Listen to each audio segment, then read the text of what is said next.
Mon invité ce matin dans Les Échos est député UDI dans les Hauts-de-Seine. Bonjour Frédéric Dumas. Bonjour. Merci d'être avec nous ce matin dans Les Échos. Une réaction tout d'abord. 2 propositions de loi dites anti-fake news ont été adoptées hier au Parlement. Elles avaient d'abord été rejetées par le Sénat et pour cause, elles sont controversées. Certains disent qu'elles sont dangereuses pour la liberté d'expression. D'autres disent qu'au mieux, elles sont inutiles. Vous, que dites-vous ? Écoutez, ce que je dis, je l'avais dit aussi quand j'étais député En Marche, puisque comme vous le savez, j'ai quitté le groupe En Marche. Donc à l'époque, je m'étais abstenue sur cette proposition de loi.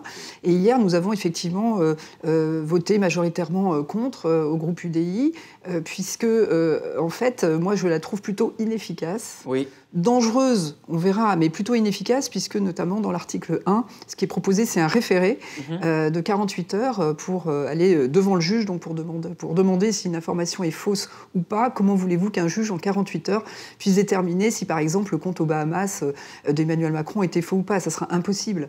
Donc à partir de là, comme le juge ne pourra pas se prononcer, la plupart du temps, peut-être que ça renforcera peut-être même le caractère vraisemblable de l'information et que ça posera plus de problèmes sur la sincérité des informations que ça n'en résoudra. Je pense que c'est une fausse réponse à une question qui évidemment se pose et qui est un enjeu majeur, mais ce n'est pas la bonne réponse. Il y a également d'autres mesures, comme par exemple l'obligation pour les réseaux sociaux de mieux mentionner, en tout cas d'être plus transparent lorsque des contenus sont diffusés en échange de rémunération. Ça, c'est une bonne mesure ?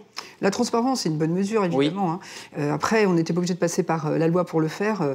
Les réseaux sociaux l'ont proposé naturellement aux États-Unis, par exemple. C'est des propositions de coopération des réseaux qui n'avaient pas obligatoirement besoin de passer par la loi. Mais par contre, c'est une bonne disposition. Oui, tout à fait. Et la possibilité pour le CSA de suspendre la diffusion d'une chaîne si elle est propriété, sous contrôle ou sous influence d'un État étranger et qu'elle cherche à propager des informations qui pourraient altérer le résultat du scrutin. On pense notamment à Emmanuel Macron qui, en pleine conférence, en était pris à des médias russes. Et également, ma question, s'agit-il de mesures légitimes ? Oui, c'est vrai qu'il y a un problème au niveau de l'indépendance et de la souveraineté nationale, donc je trouve que c'est plutôt des bonnes mesures. Ce qu'on avait demandé, nous, c'était peut-être qu'il y ait une forme d'expérimentation, parce que savoir évidemment si ces nouveaux pouvoirs du CSA vont être efficients ou pas. Mais par contre, oui, de tester ces nouveaux pouvoirs, je trouve que c'est une bonne chose. Oui. Bien, Frédéric Dumas. On va cette fois-ci parler de l'audiovisuel. Alors, pour ceux qui ne vous connaissent pas, vous connaissez très très bien les dossiers parce que vous êtes productrice de cinéma. Vous aviez notamment produit le film The Artist, oscarisé. Une réforme de l'audiovisuel est prévue. Il y a eu un rapport de la députée Aurore Bergé. Vous l'avez critiqué, ce rapport. Aujourd'hui, quels sont, selon vous, les oubliés de la réforme de l'audiovisuel public ? Bah écoutez, effectivement, ce que j'ai critiqué dans ce rapport, c'est qu'en fait, c'était un rapport qui évitait tous les sujets importants. Lesquels exactement, le sujet fondamental, par exemple, c'est effectivement la réforme de l'audiovisuel public, parce que même si c'est un écosystème, et l'écosystème de l'audiovisuel tient si effectivement le pilier de l'audiovisuel public tient. Donc rien n'est évoqué à ce sujet. La gouvernance, ce ne sont pas d'ailleurs que les nominations, c'est aussi comment on suit la transformation à l'intérieur de l'audiovisuel public. Donc tous ces sujets-là sont évacués, on n'en parle pas.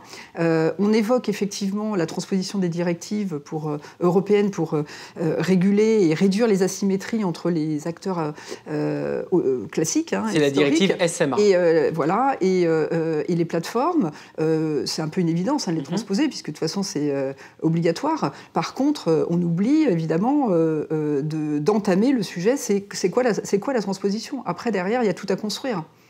Donc, en fait, c'est effectivement un rapport qui évoque les sujets, mais qui ne propose aucune solution. Et évidemment, normalement, l'idée, c'était quand même de proposer des solutions qui pouvaient être discutées, elles pouvaient ne pas toutes être retenues, mais là, il n'y a pas de solution. Alors, l'un des sujets de cette réforme, c'est notamment le financement de l'audiovisuel public. Le ministre de la Culture, Franck Riester, a annoncé il y a quelques jours que la redevance télévisée telle qu'on la connaît actuellement disparaîtrait sous 3 ans, ce qui est quelque part une évidence puisqu'elle repose notamment sur la taxe d'habitation qui est amenée à disparaître. Quelle forme, selon vous, doit prendre la nouvelle redevance télévisée ? Alors, moi, j'avais partie des députés qui avaient mis en avant une contribution universelle, puisque c'est effectivement le fait de pouvoir avoir accès à l'audiovisuel qui donne lieu effectivement à cette contribution à l'audiovisuel public. On appelle ça redevance, hein, mais Oui. le nom exact, c'est contribution à l'audiovisuel public. Oui, c'est pas que la télévisée d'ailleurs, c'est vrai. Non, c'est la radio, c'est énorme hein, quand même. Donc moi, je pense que c'est effectivement une bonne chose que de faire une contribution universelle. Mais pour cela, il faut que ça soit acceptable socialement, c'est-à-dire que l'on comprenne pourquoi on va être amené effectivement à élargir cette contribution, peut-être à la baisser pour certains. Moi, j'ai plutôt évoqué, il y a le système allemand hein, qui prévoit une contribution universelle, mais il y a aussi le système finlandais. Le système finlandais, lui, il est adossé aux revenus. Et je pense qu'effectivement, il faudrait retrouver de l'équité sociale. Peut-être qu'il y a des gens qui peuvent payer un peu plus. Oui. On a une redevance à 139 € en France, qui est très bas par rapport aux autres pays. Hein. C'est vrai que les gens peuvent critiquer le fait d'avoir à payer 139 €. Dans certains pays, c'est 200, voire 300, 400 €. Moi, je pense qu'il y a des gens qui peuvent payer plus. Donc ajuster la redevance selon les revenus. Voilà, je pense qu'en tout cas, ça serait une mesure d'équité sociale, tout à fait. Vous parliez de l'acceptabilité justement de la réforme de cette redevance. Dans le même temps, le gouvernement demande 400 millions d'euros d'économies à l'audiovisuel, dont 160 millions d'euros seuls pour France Télévisions d'ici 2022. Par exemple, 2 chaînes de télévision vont fermer. Elle va être difficile, cette réforme de la redevance, quand en même temps, on ferme 2 chaînes de télévision? Elle va être compliquée parce que vous parlez de 160 millions sur France Télévisions, mais en fait, c'est beaucoup plus. C'est plus. 160 millions plus 150 millions de redéploiement, voilà. Et plus des glissements qui vont... Donc on est autour de 400 millions. 400 millions, ça veut dire des coupes sur les programmes. Alors on dit qu'on ne va pas toucher les créations, je n'y crois pas, parce que l'année dernière, on a demandé 46 millions à France Télévisions qui ont bien sûr atterri sur la création. Donc là, c'est 400 millions. Donc ça va atterrir sur les programmes. Donc nous, on va avoir une réduction du périmètre, 3 chaînes au lieu de 5, la suppression d'une chaîne destinée aux enfants, et on aura une réduction de la qualité et de l'attractivité des programmes. Et à partir de là, on va demander effectivement aux Français d'élargir la contribution à l'audiovisuel public. Je pense que ça va être compliqué. Pour moi, ce n'est possible que si on renonce à ces décisions d'économie budgétaire aussi drastiques, qu'on réduit la demande d'économie budgétaire et qu'on procède vraiment à la transformation de l'audiovisuel public, c'est-à-dire à proposer un audiovisuel public qui est adapté au monde de demain, c'est-à-dire de réouvrir les discussions sur le plan social, sur le... Moi, je le dis très directement, sur les conventions collectives, sur l'organisation du travail, du temps de travail, en échange et en contrepartie d'un véritable pacte social, notamment d'investir dans la formation et les compétences qui vont être nécessaires dans le monde de demain, c'est-à-dire une polyvalence des métiers. Bien, allez, tout dernier sujet, Frédérique Dumas. On l'a dit en introduction, vous êtes député dans les Hauts-de-Seine du parti UDI, centre droit. Pourtant, vous étiez juste avant cela, à La République En Marche. Et puis, vous avez claqué la porte de ce parti. Vous estimez que vous n'étiez pas assez écouté, qu'il était difficile de faire entendre des voix différentes. Finalement, comment vous réagissez face au mouvement des Gilets jaunes qui a eu lieu le 17 novembre ? Écoutez, au-delà du fait de savoir si j'étais écoutée ou pas à titre personnel, oui. Évidemment, le travail que j'avais fait, c'était notamment sur l'audiovisuel. Et vous avez tout à fait... vous évoquez les Gilets jaunes. Moi, ça ne me surprend pas ce qui se passe aujourd'hui. Parce qu'en fait, effectivement, on a un gouvernement qui n'écoute pas et qui n'entend pas, qui dit... j'entends la colère, j'entends la souffrance, mais je ne change rien. Qui écoute, mais qui ne prend pas en compte. Moi, ça ne me pose pas de problème de ne pas changer de cap. Si le cap, c'est réduire les fractures, redonner du pouvoir d'achat, faire de la cohésion, etc., il n'y a aucun problème. Moi, je ne cherche pas à ce qu'on change le cap. Par contre, je pense que le chemin où la méthode et les solutions que l'on propose pour atteindre les objectifs ne sont pas les bonnes parce qu'elles sont hors sol, elles ne sont pas pertinentes. Et donc, moi, dans mon secteur, je l'ai vécu.